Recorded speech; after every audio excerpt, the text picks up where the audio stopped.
Hola, buenas tardes a todos, buenas tardes a todas. Hay que confesar que está siendo un día frenético. Ya hemos inaugurado en la mañana de hoy el Congreso Internacional de la Fundación Cinemascómic y el Instituto de Estudios Canarios. Hemos tenido una charla virtual, un encuentro con autoras con Micaela Conrad, perdón.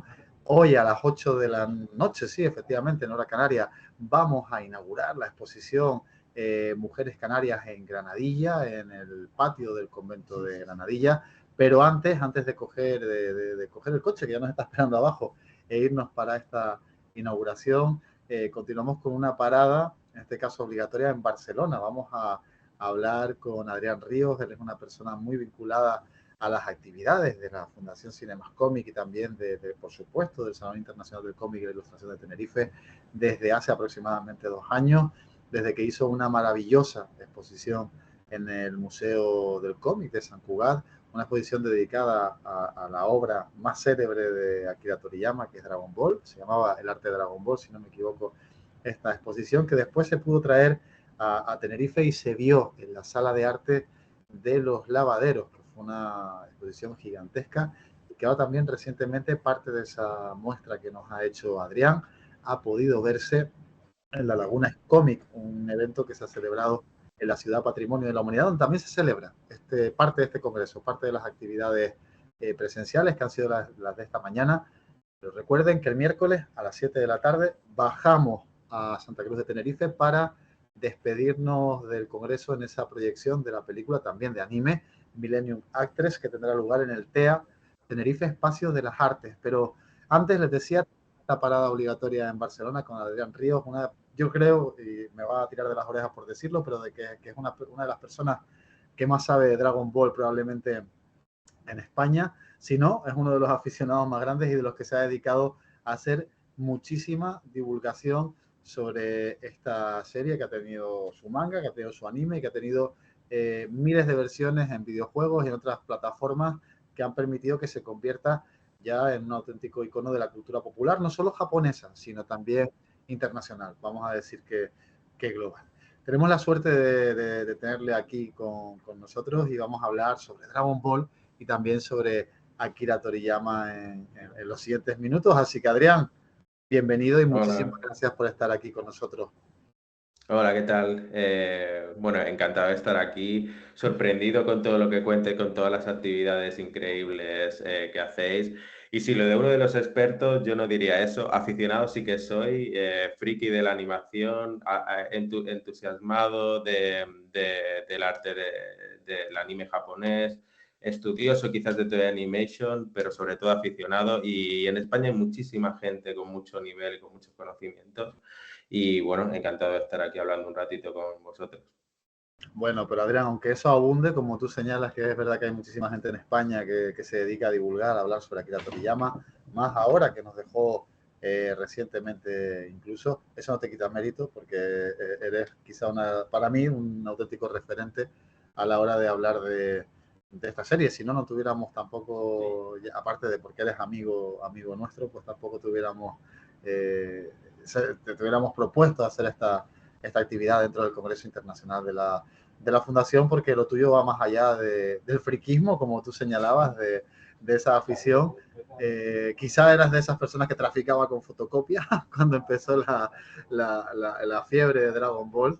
Ahora también con periódicos, porque me dijeron que cuando salió aquella exposición de San Cugat, cuando se inauguró, los periódicos, vamos, poco menos que se estaban revendiendo en internet, porque todo el mundo quería una portada donde saliera esa noticia de la exposición de bola de drag, en este caso en San Cugat.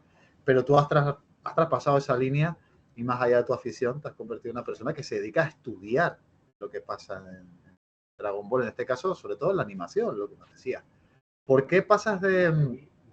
La primera pregunta que hay que hacer es cómo pasa uno del plano aficionado al plano divulgador, porque a veces es cierto que cuando uno se quita una camisa para ponerse otra, la piel sigue siendo la misma, entonces es complicado que se cambien los registros como ha sido tu caso, ¿no?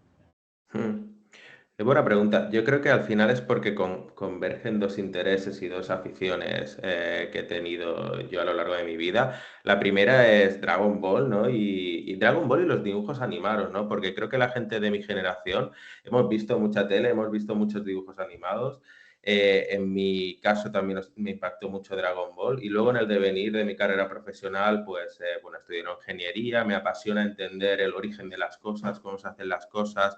Fui profesor, también me gusta divulgar, ¿no? Y el hecho de converger o unir diferentes aficiones que yo tenía, ¿no? Dragon Ball, cómo se hacen las cosas, en este caso, cómo se hace el anime, cómo se hicieron los dibujos animados que tan enganchados nos tuvimos y poderlo divulgar, que también era una de mis pasiones, poderlo unir todo y crear una exposición o poder hacer charlas sobre eso es algo que me resulta muy gratificante y para mí es un joven muy, muy bonito. ¿Sientes, Adrián, que se ha cerrado un círculo cuando uno pasa de estar tantos años a una afición que a veces cuesta más dinero del que te da, ¿no? Quiero decir que Eso realmente seguro, ¿eh? no es Desde algo, luego. no es algo realmente rentable, ¿no? Cuesta que ocurra es gratificante, perdón, que ocurra ese cambio. Sí, al final, yo he hablado con eso con muchas personas, no es rentable a nivel económico, pero hay otras rentabilidades de otro tipo, ¿no? Una rentabilidad emocional que te llegue, para mí eso también es muy importante y eso me la ha dado esta afición, ¿no? En cuanto a lo de se cierra un círculo, yo lo que he sentido es que he devuelto un poquito, muy poco, de lo que Dragon Ball y el fandom de Dragon Ball, ¿no? Porque al final, yo viví la época dorada de las fotocopias, del Mercat de Sant Antoni en Barcelona, de ese furor, ¿no? Que creó el fandom. Y he sentido que con esta divulgación, con esa exposición y con lo poco que he hecho, he devuelto un poquito a este fandom que tanto me ha dado y que tanto me da, ¿no? Entonces, eso sí que me enorgullece, ¿no? Haber puesto mi granito de arena para este fandom tan activo y tan divulgativo, ¿no? Que existe sobre Dragon Ball. ¿Cómo ha cambiado el mundo, Adrián, desde esa época de las fotocopias? A mí no me tocó la época de las fotocopias, a mí me tocó la época de los tazos. No sé si recuerdas cuando Sí, aparecían los tazos en los paquetes de papas, de patatas que se regalaban, ¿no? Y claro, yo estaba viendo aquellos personajes que conocía muy poquito y me acuerdo de tener la colección entera, ¿no? Y de ir viendo personajes que yo no tenía ni idea de quiénes eran. Me acuerdo, por ejemplo, que a mí me fascinaba ver el tazo de Puy Puy, uno de los soldados la saga de de Boo, de Babidi, ¿no? Babidi. De uno de los Majin, ¿no? Creo que es el nombre correcto para referirse a ellos, ¿no? Ujú. El que pelea precisamente con Vegeta, ¿no? Y decir, ¿pero esto qué es? No entendía lo que estaba viendo y no entendía la conexión que existía entre células, quién era célula, los células junior, quién era célula 1, célula 2, ¿no? Que además no te ponían los nombres que luego hemos ido conociendo, sino te ponían un poco lo que les parecía. Y cómo ha cambiado el mundo desde la época de las fotocopias, desde los tazos, a la cantidad de información y acceso a merchandising y a elementos que tenemos ahora. Claro, yo me siento muy afortunado por haber vivido esa época, que es la época analógica, ¿no? La época en la que, bueno, cuando empezaron las fotocopias nacieron para cubrir la falta de merchandising de Dragon Ball, ¿no? Porque Dragon Ball se estrenó en el 89 en Andalucía, que fue la primera autonomía de España que estrenó Dragon Ball. En Cataluña se estrenó en el 90 y hasta el 92 nos llegó el manga, ¿no? Entonces, en ese lapso de tiempo, incluso cuando se estrenó el manga, llegaron fotocopias que las fotocopias no dejaban de ser spoilers del manga, ¿no? Y en esos Sí. spoilers yo recuerdo teorías muy locas como el Goku Super Saiyan 3. Cuando llegó en fotocopia, la gente creía que era Piccolo, porque como no tenía cejas, ¿no? El Super Pensaban, Saiyan esto es 3. una, sí, había gente que creía que era Piccolo porque la cara, como no tenía cejas, ¿no? Parecía Piccolo, ¿no? Y como era en blanco y negro, o quién era Trunks, ¿no?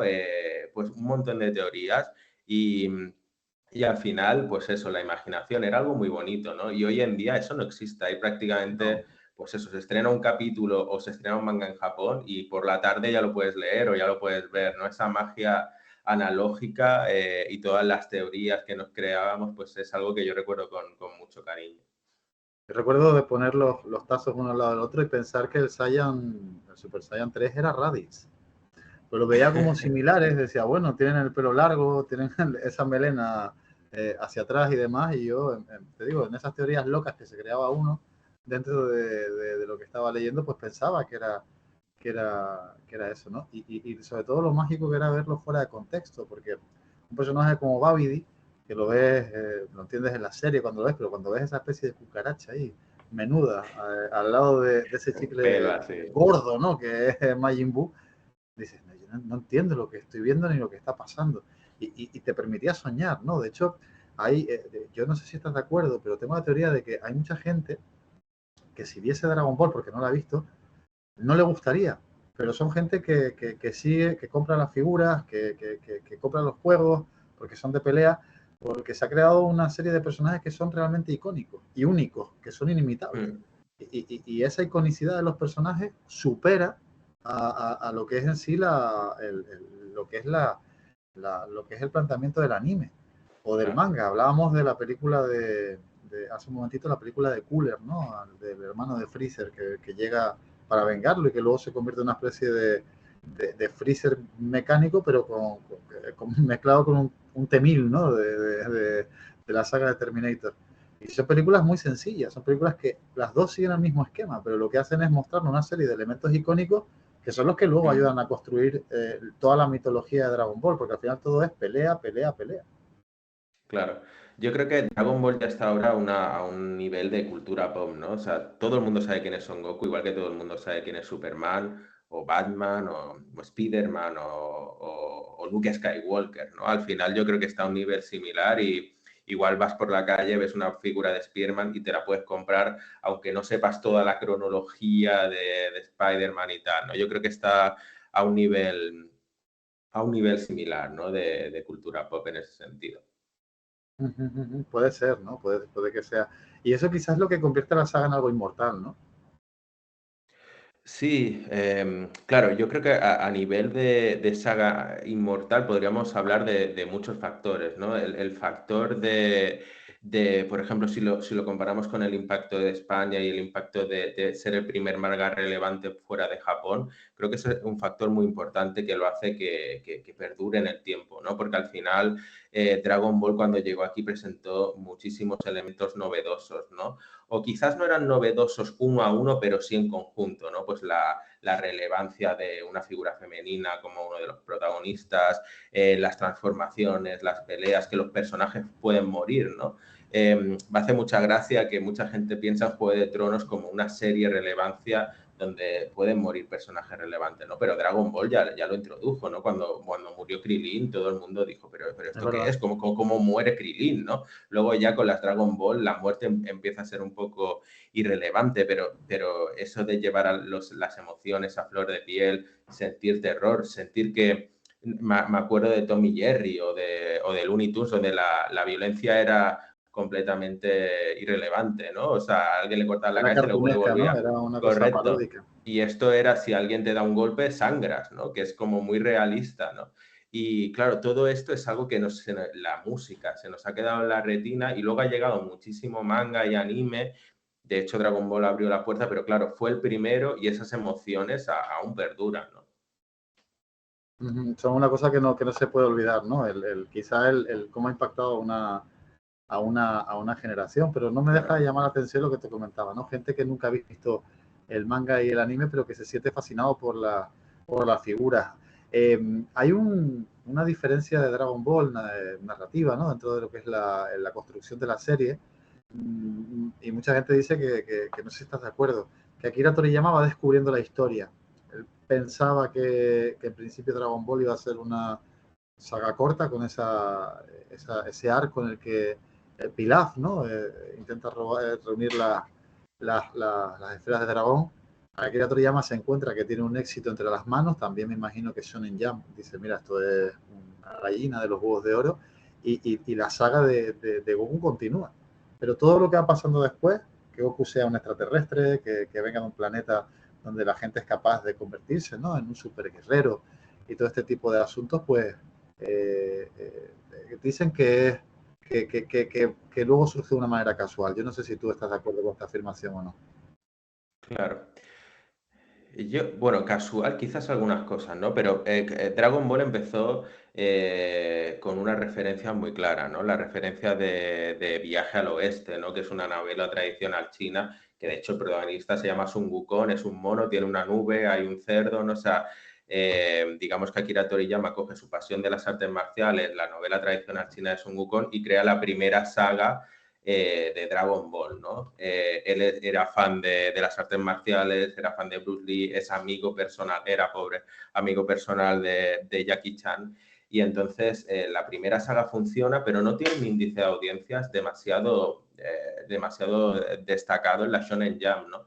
Es cuando empieza a introducir el torneo de artes marciales, cuando realmente engancha al público, ¿no? A partir del torneo de artes marciales y a partir de introducir más los combates, cuando empieza a enganchar al público.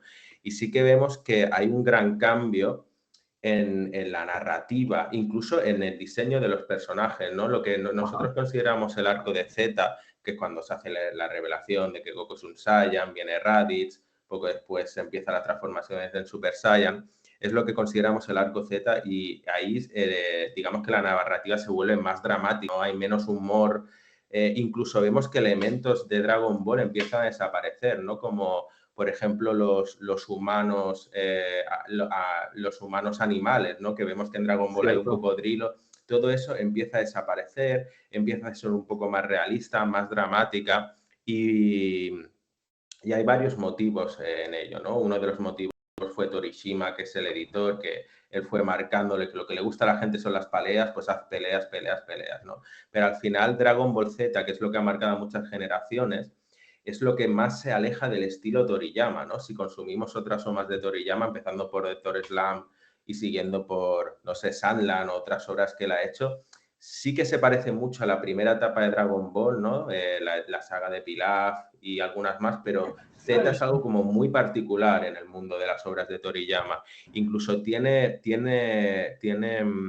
protagonismo el propio anime, ¿no? El anime empezó a caer en audiencias alrededor de la saga del 23 Tenkaichi, cuando Goku es un adolescente, y hay una reunión entre Toei Animation, entre Shueisha, que es la editorial, entre el propio Toriyama, y se reúne y decimos, está cayendo esto en audiencia, el anime, ¿qué vamos a hacer? Y es el propio Toriyama quien propone poner la Z en Dragon Ball Z, cambiar el opening, darle un giro y vender la segunda parte de Dragon Ball como una nueva serie, ¿no? Entonces, hay varias cosas que hacen que la narrativa y el estilo de Dragon Ball vaya cambiando con el tiempo. La audiencia, el anime y el propio editor. Más que el propio Toriyama, ¿no? Que ahí se dejó un poco llevar y acabó también un poco cansado, ¿no? De su propia obra.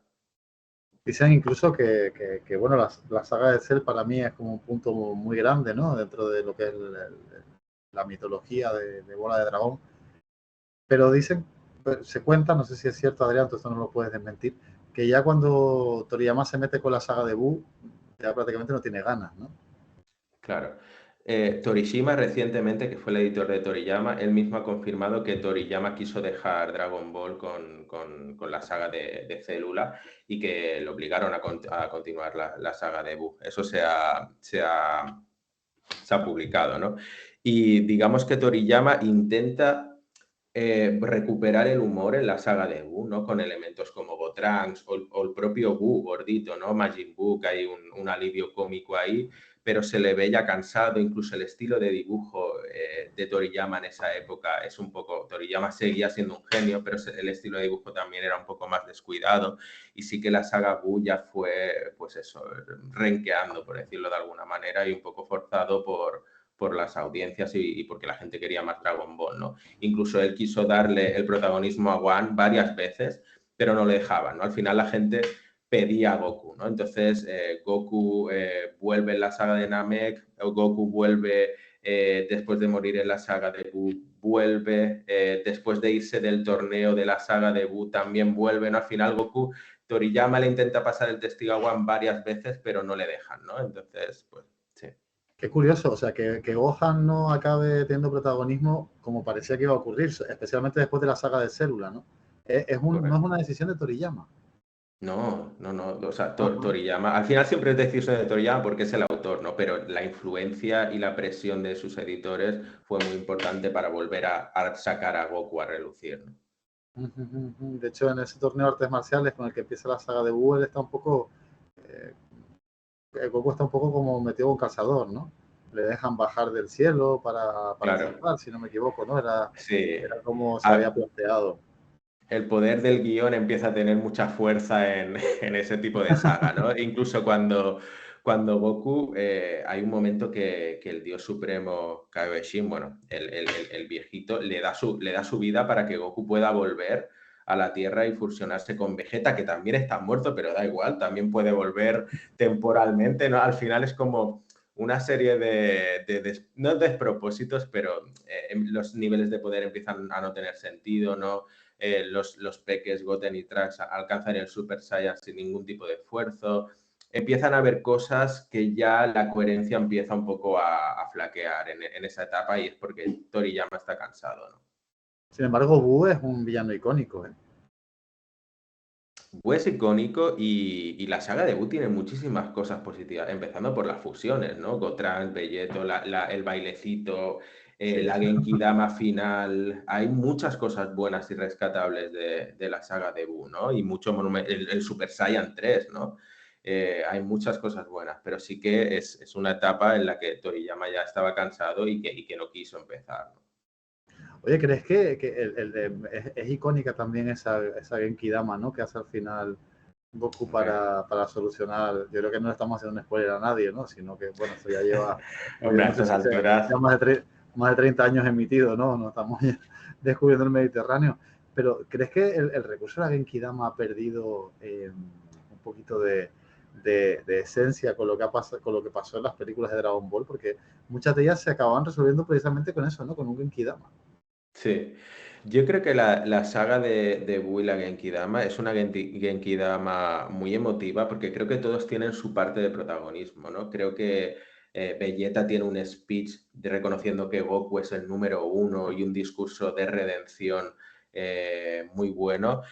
Luego Satán también tiene su minuto de gloria porque la Genkidama no daba para más porque los habitantes de la Tierra estaban como escépticos, ¿no? A que Goku le pidiera y es porque Satán dice, oye, levantad las manos por lo que la Genkidama se hace grande. Aparecen cameos de muchos personajes olvidados, ¿no? Aparece Lunch en el anime, que en el manga no Es aparece, cierto, Lance, pero es cierto. en el anime sí que aparece Lunch y aparecen más personajes, Bora, Upa, bueno, no sé, algo muy emotivo y pese a ser el mismo ataque de siempre, por decirlo de alguna manera, creo que se usa también como final de la serie, ¿no? Con cameos, con minutos de gloria y a mí creo que es un momento muy emocionante. ¿Cuál es el momento que más te gusta de todos los que ocurren en Dragon Ball? Porque una de las cosas que se da con las figuras de Bola de Dragón, antes también hablábamos de las estatuas, ¿no? Es que muchas de ellas lo que hacen es reproducir momentos icónicos de la serie, que son así, hay muchísimos. Sí. Yo creo que el momento icónico de cada uno depende mucho de la etapa en la que lo vio, ¿no? Y lo hablo con diferentes gente, con diferentes personas que igual algunos tienen 5 años menos que yo y otros 5 años más, y se mueve un poco en el tiempo ese momento, ¿no? Y en mi caso, que yo nací en el 89, Dragon Ball empezó en el 90 en Cataluña, por lo tanto yo ya me enganché con Dragon Ball Z y tal, ¿no? Entonces a mí lo que más me impactó fue la saga de los androides y el momento del Super Saiyan 2, ¿no? El momento de Célula pisando la cabeza del androide A16 y One que no quiere luchar pero se ve obligado a luchar. Bueno, toda esa etapa sigue poniéndome los pelos de punta cuando la veo y yo me quedaría con esa, aunque igual no es la mejor, igual sí, porque es muy buena, pero es la que a mí me despierta más emociones. Sin embargo, tu avatar, la imagen con la que se te reconoce en redes sociales, no es C16 cuando le pisan la cabeza o A16, como quieras llamarlo Mm. según lo que estés consultando, ni Gohan enfadándose y convirtiéndose en Super Saiyan nivel 2 porque han matado a C16, sino Trunks. Mm. Trunks además es del futuro, ¿no? Sí, sí. Bueno, Trunks es mi personaje favorito. Y bueno, hablando de referencias, no sé si hemos hablado, pero en Dragon Ball hay muchísimas referencias. Hay referencias desde los Power Rangers a Superman, a la Cenicienta, y Trunks es una representación de Terminator muy clara, ¿no? Y, Mira, pues no lo había pensado, ¿eh? Sí, hay muchísimas, muchísimas referencias. Y la saga de Células muy Terminator, alguien que viene del futuro para evitar que las máquinas destruyan la humanidad y todo el rollo, ¿no? Y esa es mi personaje favorito por lo dramático que es, ¿no? El pobre, su línea temporal es un completo desastre. Han muerto todos, menos Bulma, ¿no? Menos su madre y él.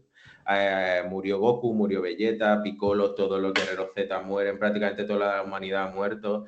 Y queda él con Gohan, que también acaba muriendo Gohan, que es su maestro, ¿no? Entonces es alguien que ya desesperado viene al presente para intentar que eso no pase, ¿no? Y esa historia realmente me pareció increíble.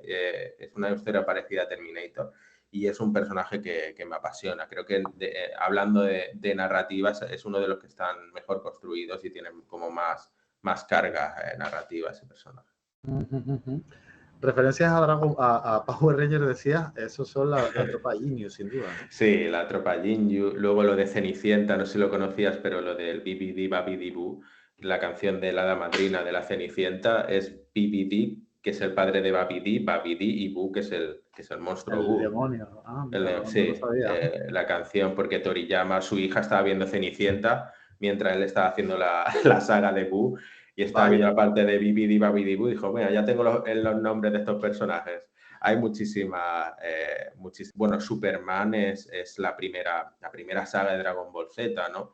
Se revela que viene del futuro, El espacio, ¿no?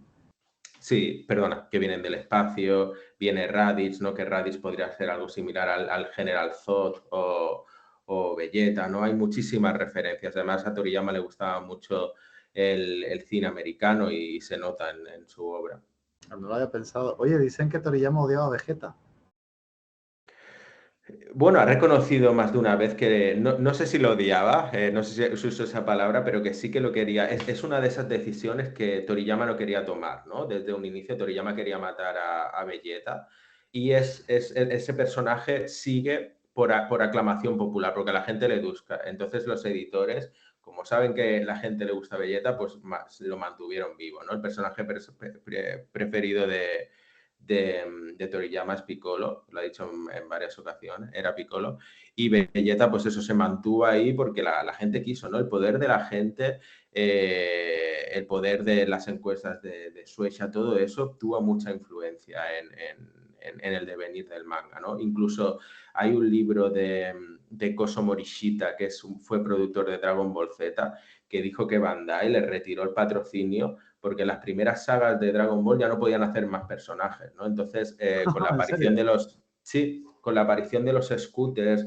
de las naves espaciales, de las carcasas, de las armaduras Saiyans, todo eso hizo que se pudieran sacar muchos más juguetes, ¿no? Entonces, ¿hasta qué punto el patrocinio, el dinero influyó en crear la saga de los Saiyans? ¿No? Es todo muy, muy interesante, ¿no? Pero está claro que era una serie que daba muchísimo dinero y el tener contentos a los productores y a la audiencia y dar lo que querían tener tuvo mucho peso en el devenir de la historia. Oye, ¿qué ha influido más, Adrián, a la hora de que Akira Toriyama construyese Dragon Ball? ¿La presión de los editores o la presión de Toei Animation?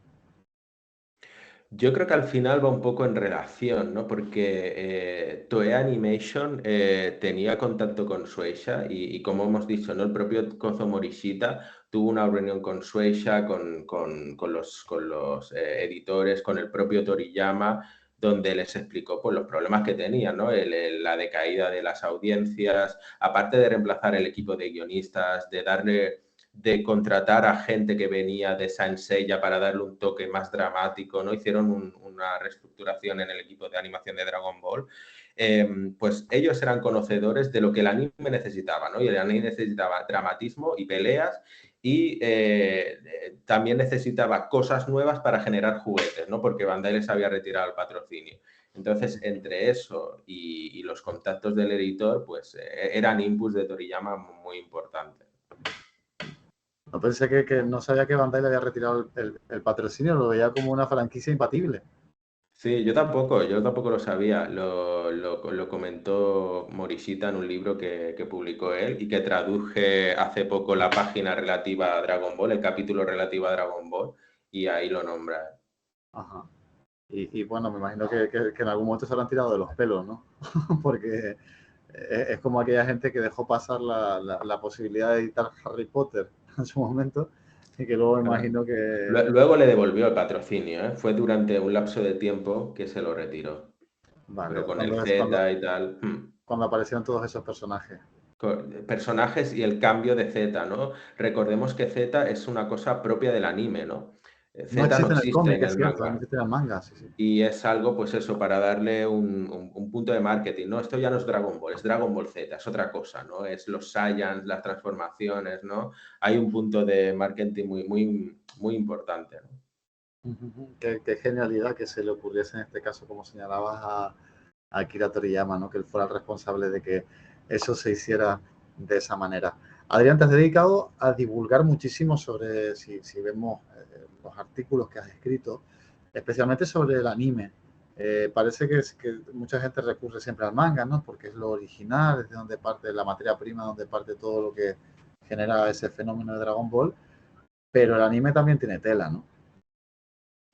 Claro, el anime, bueno, aparte de ser el primer punto de contacto para mucha gente aquí, ¿no? Por ejemplo, aquí, bueno, oficialmente el anime llegó antes que el manga en España, ¿no?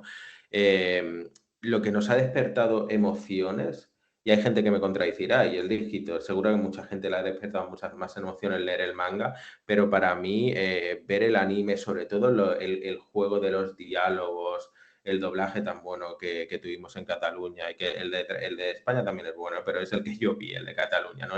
Si combinas el doblaje, si combinas los efectos de sonido, ¿no? Si pensamos en el Kamehame, en el Shunkanido, ¿no? El cambio de lugar, transmisión instantánea, creo que era en castellano. Sí. Nos vienen siempre a la memoria todos esos sonidos, ¿no? Los golpes, o sea, efectos de sonido, diálogos, música, ¿no? Los Todo pasos, Adrián. eso.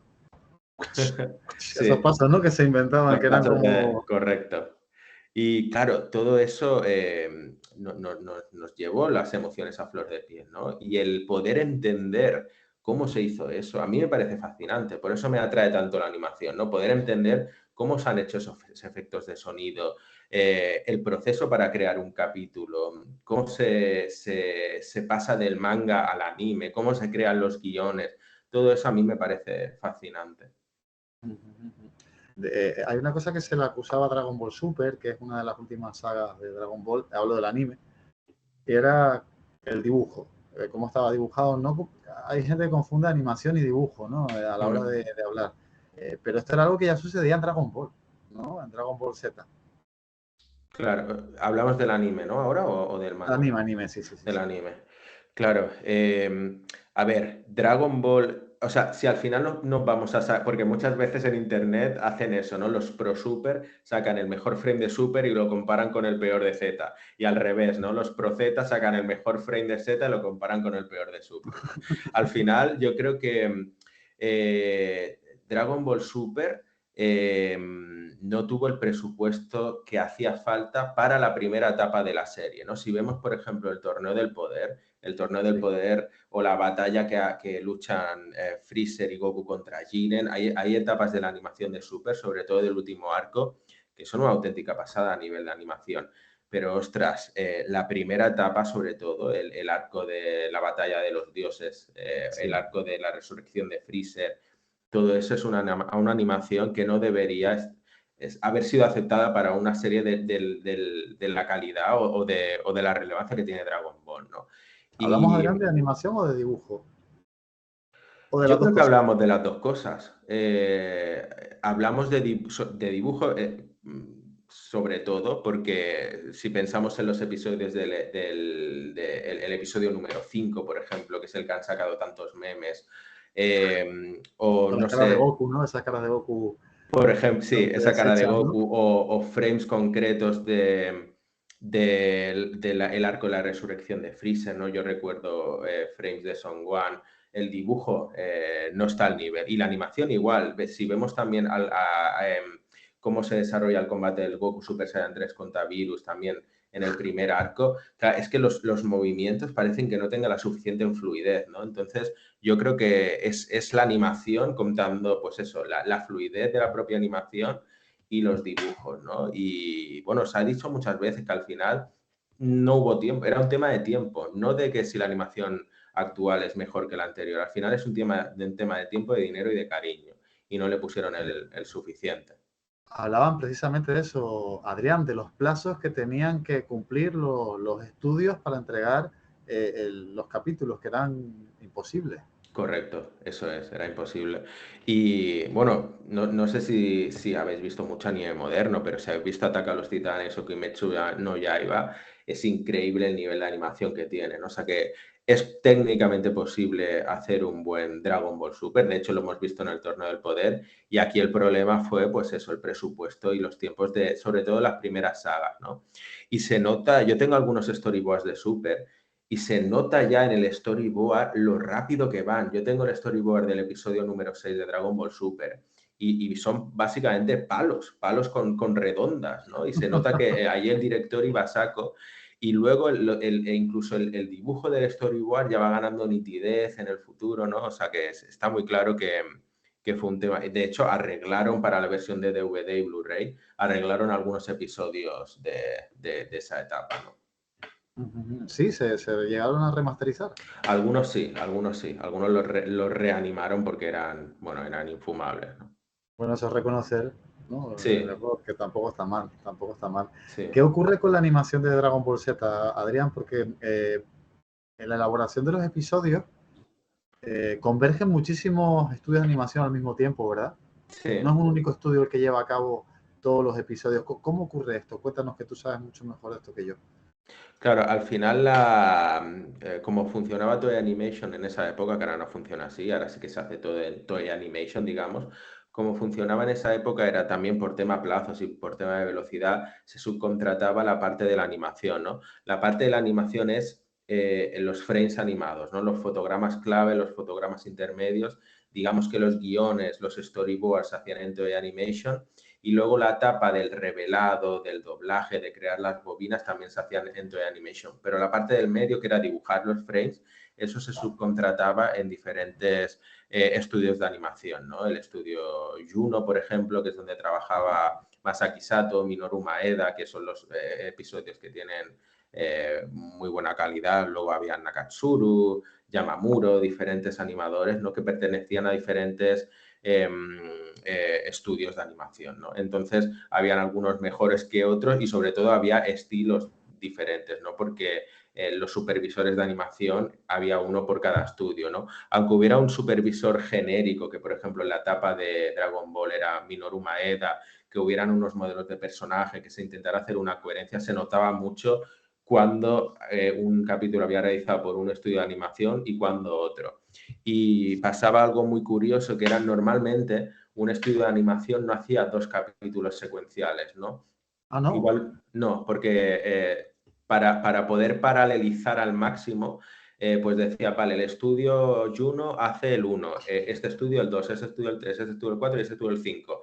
Y luego Juno vuelve a hacer el 6, el otro vuelve a hacer el 7, así tienen a todos los estudios trabajando y haciendo capítulos a la vez, porque si un estudio tiene que hacer varios secuenciales, pues se retrasa, ¿no?